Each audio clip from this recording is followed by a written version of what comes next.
संसद हमले को लेकर बीजेपी पर भड़के अखिलेश यादव। आखिर अखिलेश क्यों चाहते हैं शिवराज को सीएम बनवाना? क्या लोकसभा चुनाव में इंडिया गठबंधन दे पाएगा बीजेपी को टक्कर?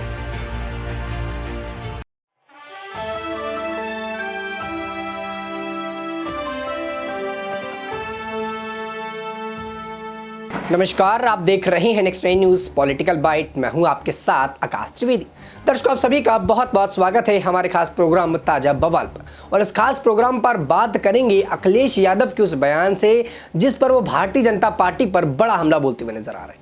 दर्शकों, आपको बता दें कि 13 तारीख को संसद सदन के अंदर हुए हमले को लेकर यहां पर अखिलेश यादव बहुत ज्यादा भारतीय जनता पार्टी पर हमला बोलते नजर आ रहे हैं और उनका यह मानना है कि भारतीय जनता पार्टी की चूक की वजह से यहां पर यह सब होता हुआ नजर आया।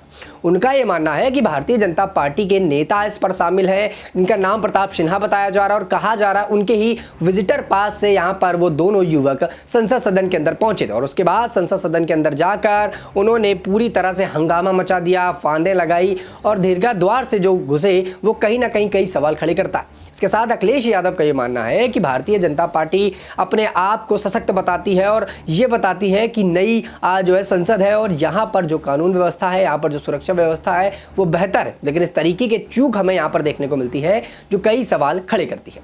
बता दें कि समाजवादी पार्टी के राष्ट्रीय अध्यक्ष और उत्तर प्रदेश के पूर्व मुख्यमंत्री अखिलेश यादव ने संसद सुरक्षा में सेध लगाने की घटना पर शुक्रवार को सत्तारूढ़ भारतीय जनता पार्टी पर प्रहार करते हुए कहा कि बीजेपी सुरक्षा के बहाने लोगों को डराना चाहती है।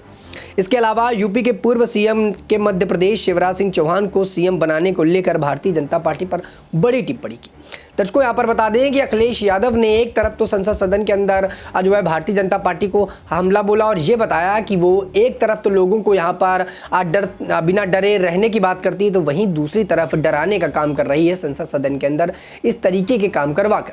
इसके साथ अखिलेश यादव ने यहां पर शिवराज सिंह चौहान को सीएम बनाने को लेकर कई प्रतिक्रियाएं दी, जो कि बातें अभी तक गले नहीं उतर रही। वो अखिलेश यादव जो भारतीय जनता पार्टी के हर बात के खिलाफ होते थे, वो अचानक यहां पर शिवराज सिंह चौहान के सीएम बनने को लेकर अपनी प्रतिक्रियाएं दे रहे हैं। बता दें कि यहां पर शुक्रवार को कन्नौज में अखिलेश यादव ने पत्रकारों से बातचीत करते हुए संसद भवन में सुरक्षा में हुए चूक को लेकर बीजेपी पर निशाना साधा। उन्होंने कहा कि बीजेपी सुरक्षा के बहाने लोगों को डराना चाहती है। यादव के आरोप लगाया कि प्रधानमंत्री के ड्रीम प्रोजेक्ट में घटिया सुरक्षा इंतजाम और साजिश षड्यंत्र है। सरकार इसी बहाने लोगों को डराने की तैयारी में है। वहीं विपक्षी दलों के समूह इंडिया गठबंधन पर पूर्व मुख्यमंत्री ने कहा कि विधानसभा चुनाव के नतीजों से गठबंधन और मजबूत हुआ है और आने वाले लोकसभा चुनाव में मैं सभी दलों में बीजेपी के खिलाफ एकजुट होने के लिए कहूंगा। इसके साथ बीजेपी के राज्यों पर 80 सीटों पर हराने का प्रयास भी किया जाएगा। यादव ने दावा किया कि बीजेपी सरकार हटेगी तभी लोग खुशहाल हो पाएंगे। वहीं उन्होंने कहा कि मध्य प्रदेश में शिवराज सिंह लाडली बहना योजना लेकर आए, जिससे बीजेपी को जीत मिली और बीजेपी उन्हें ही किनारे लगा दी है। दर्शकों, यहाँ पर बता दें, एक तरफ अखिलेश यादव इस बात का जिक्र करते हैं कि यहाँ पर इंडिया गठबंधन का जो खेमा है उसको हम मजबूत करेंगे और आने वाले समय में भारतीय जनता पार्टी को यहाँ पर कड़ी जो है टक्कर देंगे और 80 सीटों पर उनको हराने का पूरा प्रयास किया जाएगा। लोकसभा चुनाव में इंडिया गठबंधन अपनी तैयारियों पर लगा हुआ है और भारतीय जनता पार्टी को कड़ी टक्कर देगा। लेकिन इसके बाद उन्होंने जो कहा वो काफ़ी ज़्यादा हैरत अंगेज करने वाला है। बता दें कि यहाँ पर अखिलेश यादव ने इस पुष्टि रखी कि शिवराज सिंह चौहान को यहाँ सीएम क्यों नहीं बनाएंगे। शिवराज सिंह चौहान की वजह से यहाँ पर जो है मध्य प्रदेश में बीजेपी जीती और लाडली बहना योजना जो अखिलेश यादव के द्वारा कहीं ना कहीं चलाई गई थी, अखिलेश यादव उसका जो है कार्यभार संभाल रहे थे, उसकी वजह से यहाँ पर जीते। क्योंकि जो महिला वोट था वो अखिलेश यादव ने कहा कि यहाँ पर शिवराज सिंह चौहान को कड़े मुद्दों पर मिला है, तो ऐसे में भारतीय जनता पार्टी को शिवराज को यहाँ पर सीएम बनाना चाहिए। लेकिन उन्होंने मोहन यादव को यहाँ पर सीएम बनाया, जो कई बड़े सवाल खड़े करता है। इसके बाद आपको बता दें कि इससे पहले बृहस्पतिवार को अखिलेश यादव ने सोशल साइट एक्स पर अपने संदेश में कहा था, लोकसभा में 2 युवकों का दर्शन दीर्घा से कूदना संसद की सुरक्षा के साथ गंभीर खिलवाड़ है। ये गंभीर सुरक्षा चूक है, इसकी तत्काल जांच की जाए, जिनकी वजह से ये अंदर प्रवेश कर सके और उनके सबके खिलाफ दंडात्मक कार्यवाही भी की जानी चाहिए। आगे बता दें कि इसी संदेश में सपा के प्रमुख ने कहा कि ये घटना देश भर को अलग अलग जगहों से और प्रदेशों से इकट्ठा हुए युवा मन की हताशा का परिणाम है। ये घटना स्वयं से निंदनीय होते हुए भी इन अर्थों में चिंतनीय भी है। अगर इसी प्रकार युवाओं को वर्तमान में से निराशा और भविष्य को नाउम्मीदी से हुई तो ये देश के लिए अच्छा नहीं होगा। ये घटना व्यवस्था के दरवाजे को चेतावनी कई दस्तक देता है। अखिलेश यादव ने साफ तौर पर यहां पर चेतावनी की दस्तक की बात बता दी कि जिस प्रकार से दर्शन दीर्घा से 2 युवा यहां पर घुसे और 3 युवा बाहर इंतजार कर रहे थे कहीं ना कहीं, जिस पर एक लड़की भी शामिल थी जिसका नाम नीलम बताया गया। तो कहीं ना कहीं ये मानना जा रहा है और ये लगातार कयास लगाए जा रहे हैं कि इस प्रकार के जो कारनामे हैं इससे भारतीय जनता पार्टी को कड़ी जांच करवानी चाहिए और जो भी आरोपी हैं उनको बाहर निकालना चाहिए, क्योंकि ऐसे अगर रोज काम होते रहेंगे, ऐसे कारनामे होते रहेंगे तो देश की सुरक्षा में बड़ी ढील देखने को मिलेगी। और ये बड़ी ढील ये साबित करती है कि भारतीय जनता पार्टी का नेतृत्व कितना ज़्यादा कमज़ोर है। वो भारतीय जनता पार्टी जो ये दावा ठोकती है कि 21वीं सदी की संसद है और यहाँ पर सुरक्षा की चूक नहीं होंगे, और अचानक बरसी वाले दिन यहाँ पर होता है और वही घटना दोहराई जाती है जो 22 साल पहले हुई थी। बता दें कि 22 साल पहले भी ऐसी एक घटना हुई थी और ऐसे में हमारे देश के कुछ जवान शहीद हुए थे और उनको ही श्रद्धांजलि देने की बरसी यहाँ पर का कार्यक्रम हो रहा था और उसी दिन यहाँ पर फिर से वैसे ही जो है कारनामे होते हुए नजर आए। तो ये कई बड़े सवाल खड़े करता है।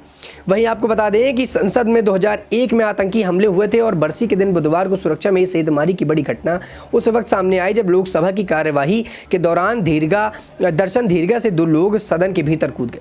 केन के जरिए पीले रंग का धुआं फैला दिया गया। घटना के तत्काल बाद उन दोनों को पकड़ लिया गया।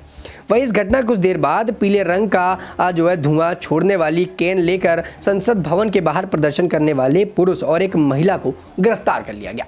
दर्शकों आपको बता दें कि इस पूरी घटना पर कहीं ना कहीं भारतीय जनता पार्टी के नेता प्रताप सिन्हा का नाम आ रहा है। बताया जा रहा है कि प्रताप सिन्हा की वजह से और प्रताप सिन्हा के कारण और प्रताप सिन्हा ने ही मदद की थी यहाँ पर उन दोनों युवाओं को संसद सदन के अंदर दाखिल होने के लिए। और अचानक दर्शन दीर्घा से 2 युवा यहाँ पर कूदते हैं और यहाँ पर संसद सदन में आकर हंगामा मचाने लगते हैं। यहाँ पर कैन लेकर पहुँचते हैं जिससे अब पीले रंग का धुआं उठने लगता है। तो कहीं ना कहीं ये कई बड़े संकेत देता है कि आने वाले समय में देश की संसद की जो सुरक्षा है उस पर और ज़्यादा चूक देखने को मिलती है।